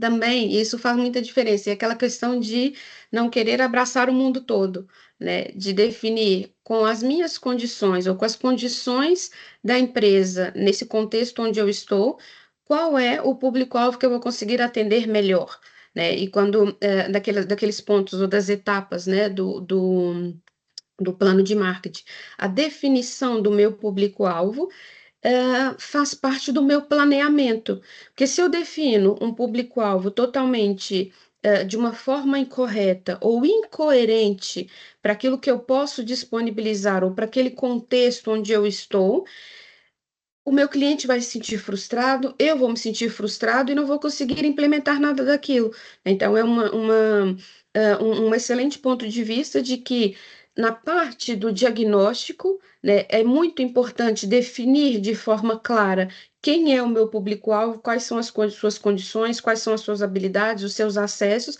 porque isso vai comprometer também o sucesso de todo o plano que for definido. Concordo também. Muito obrigada. Obrigada, Jorge, pela questão. Professor Lourenço, também tem uma questão para colocar à professora Naira? Sim, boa tarde. Primeiro Olá. queria agradecer a brilhante apresentação que a professora Naira fez. Queria agradecer toda a intervenção da professora Margarida para a concretização deste webinar. Queria agradecer os presentes que aqui estão conosco para dialogarmos. Um abraço especial aos meus colegas em Maputo, particularmente ao Helder dos Santos Nhabanga, que iniciou esta jornada e que muito tenho a agradecer. Eu queria pôr uma questão, não sei se ponho a professora Margarida, não sei se ponho a professora Naira, mas gostaria de dialogar convosco e não sei se é questão ou comentário. Então eu vou ler, se assim me permitem. Eu tive, como disse, gostei muito da apresentação e eu gosto de, felizmente ou infelizmente, subsumir aquilo que eu ouço, as minhas preocupações. Ok? Ok, obrigada. Sim, sim. No dia 19/11/2024, ou do dia 19/11/2024 até o dia 27/1/2025, assistimos um grande, se não um dos maiores investimentos de marketing da Microsoft sobre inteligência artificial. Não sei se é verdade. São os números que eu tenho comigo. Assistimos o próprio presidente executivo da Microsoft, o professor Satya Nadella, a fazer sucessivas apresentações dentro dos Estados Unidos e fora dos Estados Unidos, passando por Índia, França, Alemanha, e anunciando grandes valores de investimento de marketing. Depois, ouvimos com todo o cuidado os Emirados Árabes a dizer que iam investir perto de 300 mil milhões na inteligência artificial.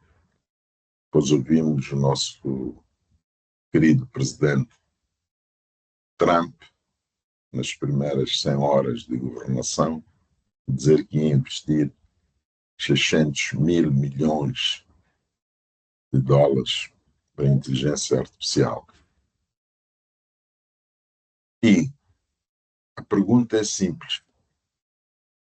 como interpretar este investimento face ao DeepSeek de Liang Wenfeng, que apenas investiu 5 milhões de dólares e que se apresenta como um produto irresistível, né?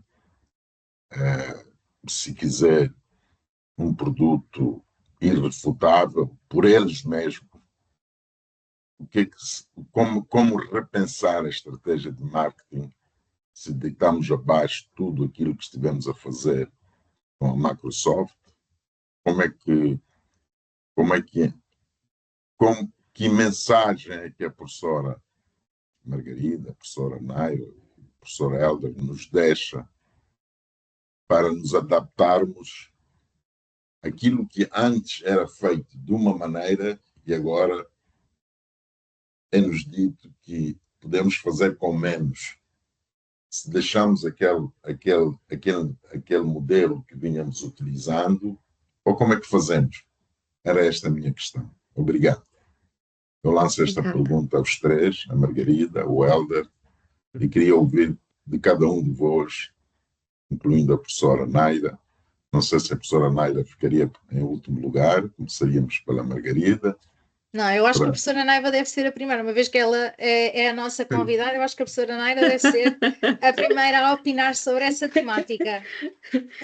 Ok. Porque o trabalho que não sei se os presentes aqui sabem, o trabalho que pedimos à professora Margarida para o estudar e consolidar a presença da CBS na Microsoft, no Teams, no desenvolver, numa mudança de um modelo que se quer tradicional para um modelo que já estávamos a fazer, o Helder já estava a fazer, para um modelo digital. E então, como é que vê isto? Porque, como sabe, nós queremos integrar este voo e queremos ser os primeiros a nível das instituições de ensino superior. E queremos ser os primeiros, independentemente de estarmos em Moçambique. Nós começamos com estes webinars exatamente muito antes do presidente da Microsoft. E agora queríamos ouvir de si. Então, muito obrigado e peço desculpas. Começou eu, então? Força, professora. Ok, então, olha, professor Lourenço, muito obrigada pelas palavras e pelo raciocínio. Também tive que a tomar notas da construção de raciocínio. A minha perspectiva é, primeiro, não devemos deitar tudo fora do que já foi feito. Eu imagino que essa revolução, digamos assim, é uma revolução dentro de outra revolução, né? Da DeepSeek, de disponibilizar algo de uma forma muito mais barata. Para já, eu vejo alguns especialistas a destacarem uma grande preocupação em relação à proteção dos dados, da questão de uma quase que uma terceirização, né? Outra pessoa que vai ser responsável por essa proteção. E para mim isso conta muito, o fato de ter ou não a possibilidade de disponibilizar ou armazenar uma informação que seja confidencial para a empresa, ou uma planilha, ou um aspecto que possa parecer inofensivo, mas que nas mãos de pessoas incorretas, isso pode gerar um prejuízo muito maior do que apenas a parte financeira. Pelo fato dessa empresa também ter chegado e demonstrado uma solução, não diria milagrosa, mas em função dos altos investimentos que as outras empresas fizeram, né? E o percentual de investimento da DeepSeek é quase que irrisório, digamos assim. Eles também já aproveitaram um pouco o que eu chamaria do caminho das pedras. Aquilo que já foi feito, a parte por trás daquilo que nós conhecemos da inteligência artificial, para ter chegado há 2, 3 anos atrás, mais ou menos, né, quando deu o boom, digamos assim, do ChatGPT, eles também conseguiram aproveitar, de certa forma, muito do que já havia sido feito, de todo o esforço e investimento também de tecnologias, de know-how, né, das pessoas saberem fazer todas a construção do software em si. Então, na minha perspectiva nós sempre vamos presenciar essas revoluções, e o que aconteceu agora, que basicamente foi uma grande revolução há 2, 3 anos, e agora já tivemos outra que também promete ser uma nova revolução. Uma opinião totalmente pessoal, né, até descaso um pouco da minha parte profissional, esta exagerada importância à inteligência artificial, à tecnologia, óbvio, tudo é importante, é necessário, mas eu não sei até que ponto, daqui a alguns meses, alguns anos, um retrocesso seja necessário, ou um frear de possibilidades, né? Até onde isso vai ser possível, até onde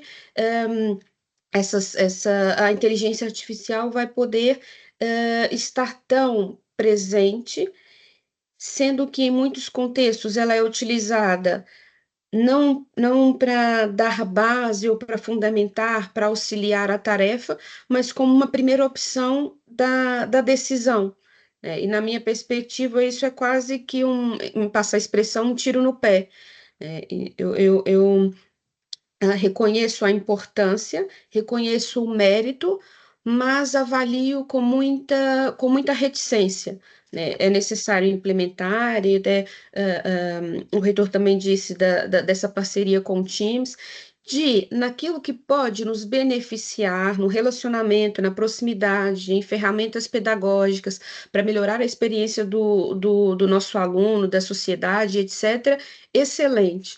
Agora, terceirizar isso para a inteligência artificial, ou acreditar que todo o meu sucesso vai depender da inteligência artificial, eu já tenho uma postura de maior reticência em relação a isso.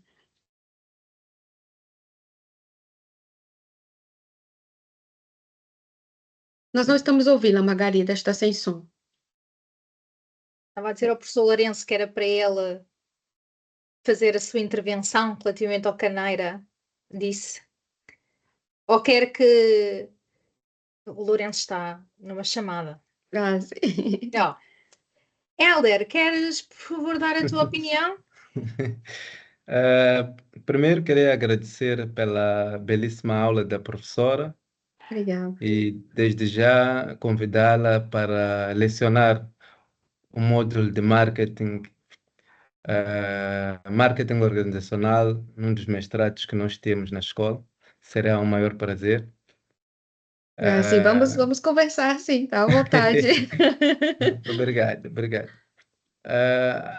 Bom, eu não tenho uma resposta exata, mas estamos num mercado muito volátil, em que a realidade de tudo é a própria mudança. A âncora do sucesso tem sido o presente, sobretudo para as grandes marcas. Durante a licenciatura, aprendi que uma das estratégias que acho que a Puma usava para colocar as bombas de combustível numa determinada zona era esperar que a Petromoc colocasse. Então, a Petromoc fazia todo o estudo do mercado e via que aqui há um fluxo de carros que, se eu colocar as bombas, vou ter rendimento. E colocava.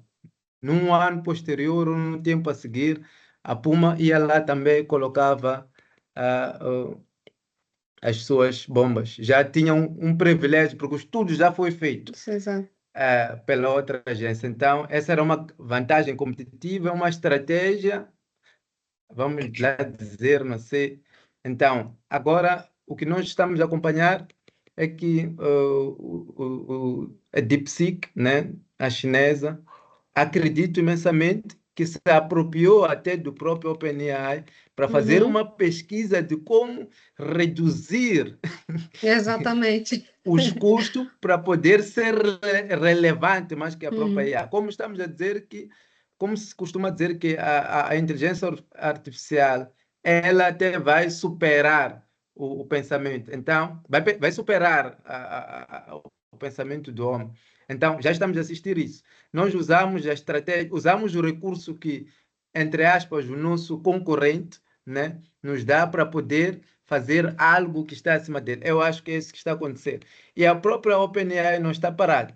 Agora, pode também apropriar-se da própria DeepSeek, que é o meu ponto de vista, para uhum, poder melhorar, porque já sabemos que a eficiência em termos de gasto energético para poder processar uma palavra no OpenAI é 95% reduzido em relação ao DeepSeek, né? Então, agora é estudarmos como reduzirmos para ganharmos vantagem no mercado.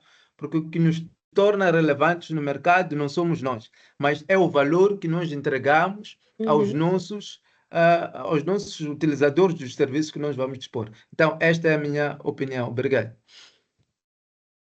Bem, já está falto eu.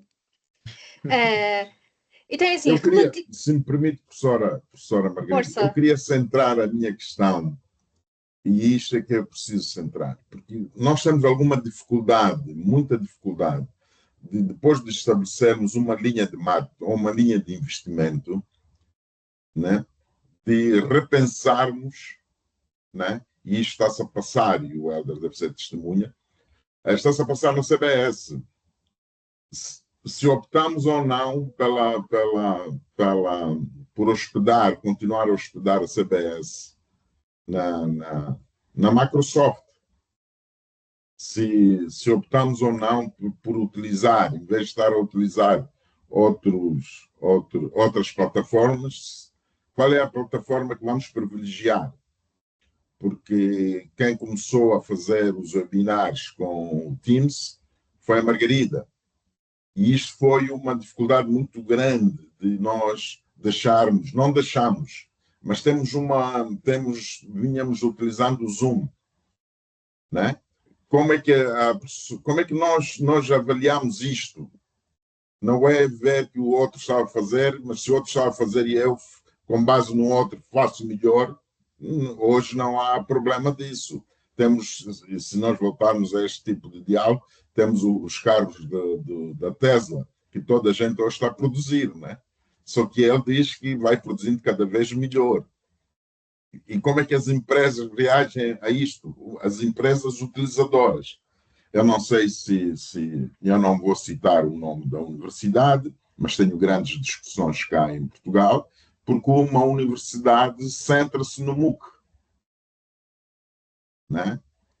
E centra-se pelos investimentos que fez na formação dos docentes, na formação que tem estado a ter, e leva esta plataforma até para Moçambique. E quando eu em Moçambique interrogo os reitores, mas vocês estão a utilizar o Zoom? Vocês estão a utilizar o Teams? Não, estamos a utilizar o MOOC. O MOOC é que é. Pronto, era isto que eu queria dizer. Como é que eu posso receber ou ser socorrido para perceber qual é a melhor estratégia de marketing? Mas vou ouvir a professora Margarida para continuar este debate mais uma vez. Obrigado.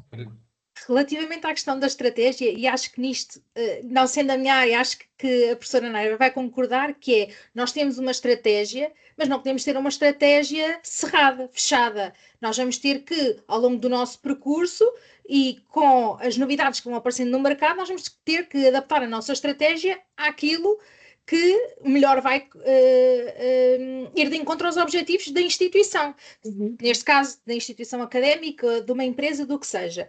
Relativamente à questão da inteligência artificial, e tal como a professora Naira disse e como o Helder também o disse, eles, no fundo, a DeepSeek já aproveitou aqui muito de um caminho que foi traçado pelo ChatGPT, pela OpenAI. Assim como o Copilot utiliza a mesma tecnologia que o ChatGPT, GPT-4. Ou seja, nós estamos a falar aqui de empresas que aparecem, que, ok, conseguem reduzir custos, mas já estão a utilizar, ou seja, eles não inventaram a roda. Eles conseguiram reduzir o custo de produção desta roda. Mas depois existem questões, como a Naira disse, que são questões jurídicas e questões legais e da proteção de dados, que no caso do DeepSeek e daquilo que se tem vindo a falar é que já estamos a falar de uma empresa, de uma startup chinesa, que neste momento está-se a reger única e exclusivamente de acordo com a legislação chinesa, enquanto que a OpenAI e a Microsoft, não é? A OpenAI do ChatGPT e a Microsoft para o Copilot estão integradas numa legislação não só americana, mas também de encontro às diretrizes da União Europeia para poderem se manter ativas aqui e cumprindo as questões do RGPD. Ou seja, ok, conseguem produzir num custo mais baixo, mas não estão a cumprir, se calhar, diretrizes que no futuro lhes vão permitir continuar abertos nos Estados Unidos da América, na Europa. Aí vamos ter que esperar, mas realmente eles já aproveitaram um caminho que foi talhado durante muitos anos, porque a inteligência artificial não foi criada agora, já é de há muitos anos, ou seja, eles já estão a aproveitar um caminho que foi percorrido e que foi, ou seja, este caminho já foi cimentado por outros, eles já vêm à boleia de algo que foi criado e que está bastante bem desenvolvido.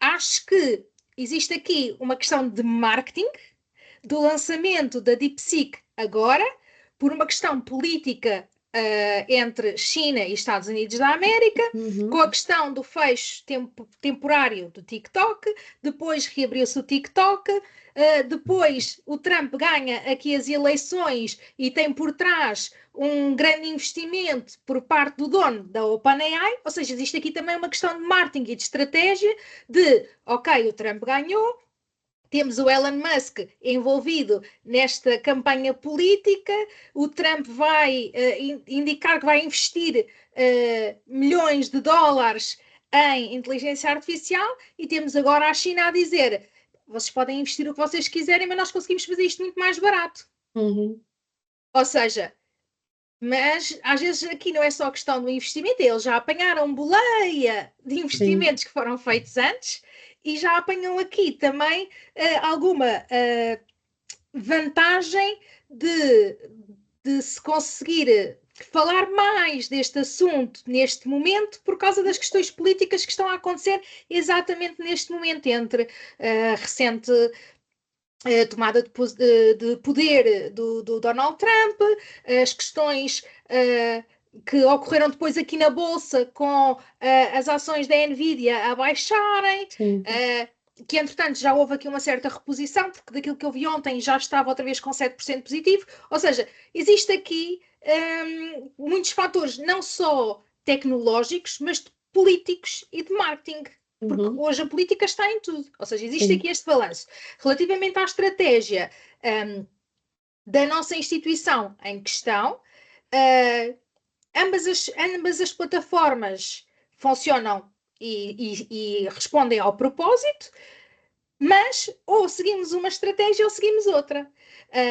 E ou apanhamos um pouco a boleia daquilo que a Microsoft pode trazer a esta parte da Microsoft Education, da implementação destas ferramentas colaborativas, de podermos ter um Teams em que nós conseguimos tirar aqui a listagem e facilmente depois ver quem é que participou, cruzar dados, porque já vem num Excel e nós já temos toda essa informação e facilmente a gravação é editável e nós logo a seguir conseguimos disponibilizá-la no YouTube, ou seguimos a outra estratégia que é manter os webinars num modelo de Zoom, mas a Nayara, melhor do que ninguém, poderá dar a sua opinião. É tudo uma questão de analisarmos a estratégia e ver qual delas é mais vantajosa para aquilo que nós pretendemos atingir ou pretendemos alcançar.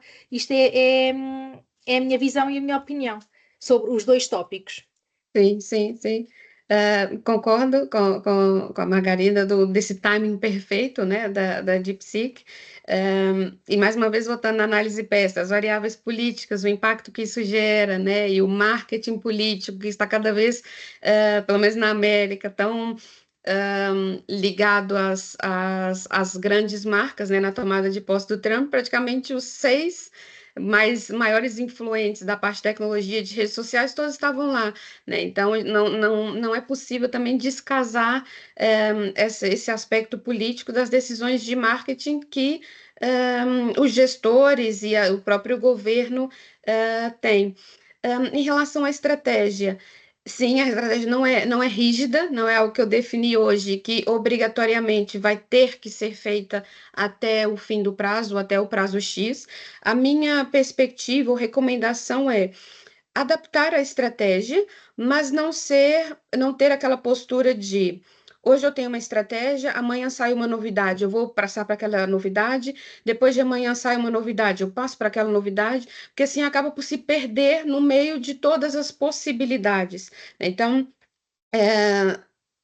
para mim, às vezes mais vale para já jogar pelo seguro e considerando esses benefícios que a Margarida disse do Teams, das facilidades que a nível operacional funciona muito bem para o objetivo da instituição agora, né? Porque se considerarmos a nível de benefícios concretos, tangíveis, de alterar para uma outra metodologia agora, seria talvez quase que irrelevante, seria só acompanhar o carro que está a andar, né? Então, já que trabalha com essa ferramenta, que já conhece, que, como a Margarida disse também muito bem, da questão da legislação, proteção de dados e etc., convém estar atento ao que acontece de novidade, mas isso não quer dizer que a cada novidade nós também precisamos alterar o nosso comportamento, a nossa estratégia. Eu penso mais ou menos dentro dessa perspectiva, digamos assim. Pronto, eu agradeço, mas como deve compreender, para mim é mais difícil, porque, como lhe disse, aqui há várias universidades que estão a utilizar o Moodle e não deixam o Moodle. Devem ter o mesmo posicionamento que a professora Naira. Mas a mudança que está aí presente, é preciso nós, pelo menos, por isso é que eu digo, repare que as universidades chegam-se mais à frente muito mais depressa que as empresas chegam-se muito mais à frente do que as universidades. As universidades têm alguma cautela ou algum conservadorismo, e não acredito que se esse conservadorismo se mantiver, nós continuaríamos a apostar nestas tecnologias, nestas inovações. Então era isto que eu queria dizer. Mas agradeço, vou refletir, agradeço tudo quanto foi dito. Obrigado. Obrigada. Última questão, só porque o Jorge já tem aqui a mão no ar, já tinha há bocadinho. Última questão para depois podermos também encerrar aqui a nossa sessão. Jorge, força. Boa noite, boa noite. Boa noite, Jorge. Ok, boa noite. Caros webinaristas, se assim posso chamar. Olha, estou feliz por estar a participar no webinar, porque é a primeira vez, falo de Angola, e cumprimento-vos em função do fuso horário. Olhando para o marketing, em função da explicação que a professora Naira está a dar-nos, o marketing, eu penso que a gente encara em todos os pontos da nossa vida. A maneira que a gente anda para a rua é o marketing, a maneira que a gente arruma a nossa casa é o marketing. Não estou muito ligado ao marketing porque eu estou mais ligado à logística, mas na logística tem o marketing, porque nós temos que fazer o marketing para podermos passar o material a outros usuários, né? Se a gente não tiver uma boa lábia de marketing, não consegue passar os produtos para os outros. A tecnologia de informação, nesse caso a IA, realmente é extremamente importante. Tá? Ajuda muito o mercado. Eu sinto por quê? Porque eu estou a ser estou a ser assistido por um assistente da IA na formação que eu estou a fazer agora aqui na INEB. E é uma coisa boa, eu gosto, é muito rápida. Mas a professora Naira disse algo que eu até concordo. Para ajudar-nos em certos pontos, tudo bem, é bom, mas para tomar decisões concretas é realmente um tiro no pé. Eu concordo. Eu, quando vou ali nos meus estudos, estou a teclar com o assistente, é muito rápido. Mas eu penso assim, olhando para as tendências, ainda falta mesmo um toque humano nesse processo todo. Porque podem responder-nos o mais rápido possível, mas se a gente deixar com que seja os robôs um dia tomarem decisões, não sei como é que será o mercado. Penso eu que temos que ter também cuidado com isso, né? É bom, né? Mas os inventores, nesse caso, que estão aí a fazer, a fazer esse processo todo, tem que ter algum cuidado, porque senão todo o esforço de mente que a gente faz, é muito bom. Um robô não faz um esforço de mente como um ser humano faz. Eu aposto que todo o esforço de mente que a gente faz ajuda-nos a tomar decisões mais concretas, ajuda-nos a ter pensamentos mais decisivos. Então, eu penso que deve ter algum cuidado em introduzir também as tecnologias de informação no mercado, porque senão acabamos por ficar, se calhar até posso dizer assim, um dia acabamos por ficar sem empregos por causa dessas tecnologias. Mas estou feliz, obrigado, esse é o meu contributo. Ok, muito obrigada, Jorge. Só um rápido comentário também. É, e é engraçado as suas primeiras palavras, quando falou que tudo é marketing, eu concordo também a 100%. O marketing pessoal, o branding pessoal, não é só dentro da empresa que é aplicado, né? Nós, seres humanos, como que nós queremos ser vistos pelo mercado? Como que nós queremos ser vistos pela sociedade onde nós estamos, né? Como nós nos comportamos, falamos, nos vestimos, tudo isso está relacionado com o fato de, se a empresa vai implementar um marketing para vender um produto ou um serviço, eu posso implementar um marketing pessoal ou branding pessoal para vender aquela imagem de profissionalismo, aquela imagem de responsabilidade, de ser alguém que conhece ou domina um determinado tópico e realmente faz sentido, né, essa aplicação pessoal também do marketing. E sobre aí, também concordo a 100% de para trabalhos que são rotineiros, né, que não exige uma reflexão, né, aquilo que é muito automatizado, muito automático, sem problema. Mas a parte da decisão, isso nos auxilia a ter um maior volume de informação de uma forma mais rápida e mais sucinta, mas não é essa tecnologia que vai decidir por mim. Eu posso utilizá-la para me dar um panorama mais abrangente, né, de conseguir sumarizar uma enorme quantidade de informações em pouco tempo, mas a decisão, a tomada de decisão, na minha perspectiva, ainda é do ser humano. E eu acho que, ao pensar em delegar e terceirizar isso, é um perigo que eu acho que a nossa sociedade ainda não está ciente do que pode acontecer, mas isso é uma opinião minha que às vezes é um pouco pessimista em relação à evolução da nossa sociedade. Daí já era um outro webinar. É só esse o meu comentário. Obrigada. Obrigado, doutor. Obrigada a todos. Mais uma vez, obrigada à professora Naira por nos ter disponibilizado este tempo, por nos ter dado esta aula fantástica e ainda se ter disponibilizado para este período que já vai longo de perguntas e respostas. Quero só deixar a informação que quem respondeu ao inquérito, nós vamos tratar da questão dos certificados e posteriormente serão enviados por e-mail.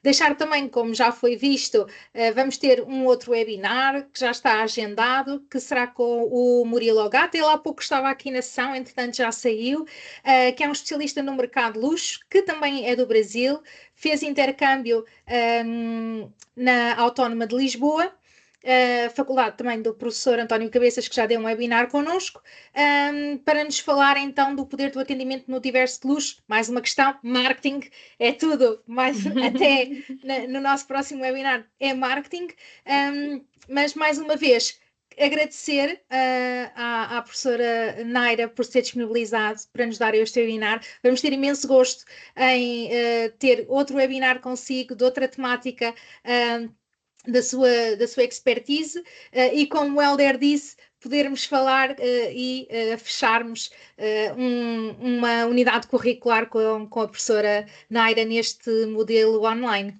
Sim, Muito sim, obrigada muito, mais uma vez. muito obrigada pelo convite, pela oportunidade de estar aqui. É uma honra e um privilégio ter esse momento de discussão, de debater ideias. Eu acho que é sempre benéfico e um dos nossos propósitos enquanto acadêmicos é promover essa discussão, né, e de promover essa partilha e perspectivas diferentes.